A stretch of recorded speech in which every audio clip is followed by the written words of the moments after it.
yesterday, December 7th, 1941, a date which will live in infamy. The United States of America was suddenly and deliberately attacked by naval and air forces of the Empire of Japan. The United States was at peace with that nation, and at the solicitation of Japan, was still in conversation with its government and its emperor, looking toward the maintenance of peace in the Pacific. No matter how long it may take us to overcome this premeditated invasion, the American people in their righteous might will win through to absolute victory. There is no blinking at the fact that our people, our territory, and our interests are in grave danger.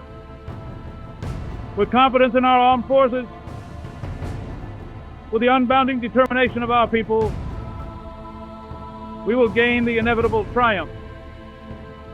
So help us God. I ask that the Congress declare that since the unprovoked and dastardly attack by Japan on Sunday, December 7th, 1941, a state of war has existed between the United States and the Japanese Empire.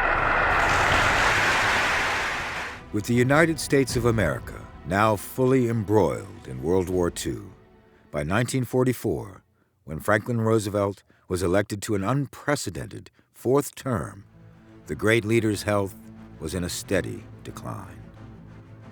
In his address to Congress in 1945, on the Yalta Conference, Roosevelt delivered his speech seated, a concession to his ill health that had not previously been made during any of his past orations. From FDR's appearance that day, it was clear to Congress that the war might outlive the current president, and Vice President Harry S. Truman would have to soon step up and lead the country. Join us in our continuing look at the presidents, from politics to power. Boys, if you ever pray, pray for me now. I don't know whether you fellows ever had a load of hay fall on you, but when they told me yesterday what had happened, I felt like the moon. The stars and all the planets had fallen on me. I've got the most terrible, responsible job a man ever had. A county official and later U.S. Senator from Missouri, 33rd President of the United States, Harry S. Truman, was selected by the Democratic Party in 1944 to replace then Vice President Henry Wallace as Roosevelt's new running mate. Truman took the oath of office of the Vice President on January 20th, 1945, and 85 days later, he was taking the oath of President of the United States. Only weeks later, Germany surrendered, ending the war in Europe. On May 8, 1945, Truman's 61st birthday, the president had the honor of announcing VE Day, or Victory in Europe Day. While in Europe for the Potsdam Conference, attended by representatives from the United Kingdom and the Soviet Union in order to establish post-war order on the continent, Truman and the United States War Department were still contemplating actions in the Pacific, where Japan still refused to surrender. After hearing that the first atomic bomb was successfully tested on July 16, 1945, Truman hinted to Soviet leader Joseph Stalin that the U.S. was ready to use an entirely new kind of weapon to cease Japanese aggression.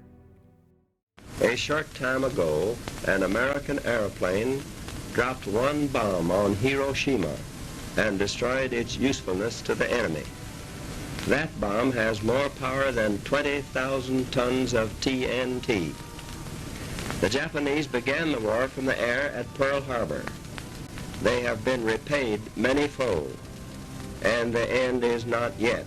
We are now prepared to destroy more rapidly and completely every productive enterprise the Japanese have in any city.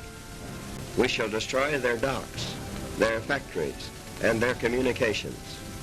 Let there be no mistake. We shall completely destroy Japan's power to make war. In 1945, with the strikes on Hiroshima and Nagasaki on August 6th and 9th, respectively, the United States brought the Japanese military complex to a halt. 6 days later, Japan surrendered. It was a move that arguably saved countless lives on both sides of the conflict, and Eleanor Roosevelt wrote of Truman's heavy decision, "He made the only decision he could to avoid the tremendous sacrifice of American lives." As the American people transitioned from a nation at war to a nation at peace, Truman faced a myriad of challenges. Truman was able to win bipartisan support, however, in his support of the creation of the United Nations and the Truman Doctrine, which advocated Soviet containment. Many in Washington and all over America were of the mind that Russia was bent on world domination and that the Marshall Plan both gave financial aid to a post-war Europe while simultaneously acting to prevent the spread of communism.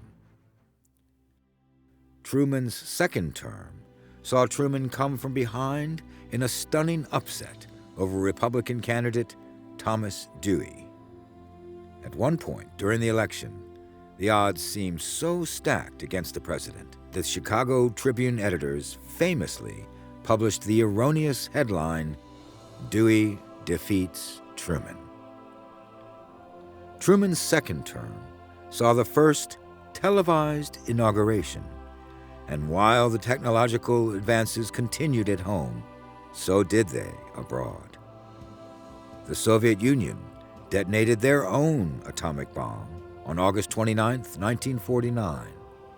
The United States responded in 1953 when Truman announced the first detonation of the hydrogen bomb on January 7th. The policy of communist containment led the United States into the Korean War via the United Nations troops led by American General Douglas MacArthur.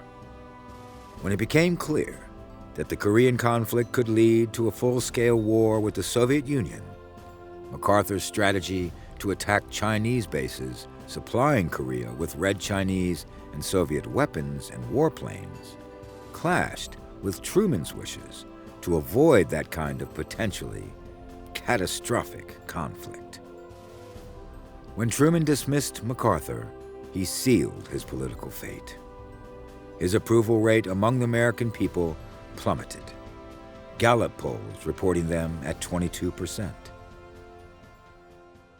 Raised in Kansas, of Pennsylvania Dutch ancestry, Eisenhower was a West Point graduate who, after World War II, served as Army Chief of Staff under Truman before taking the job as president of Columbia University.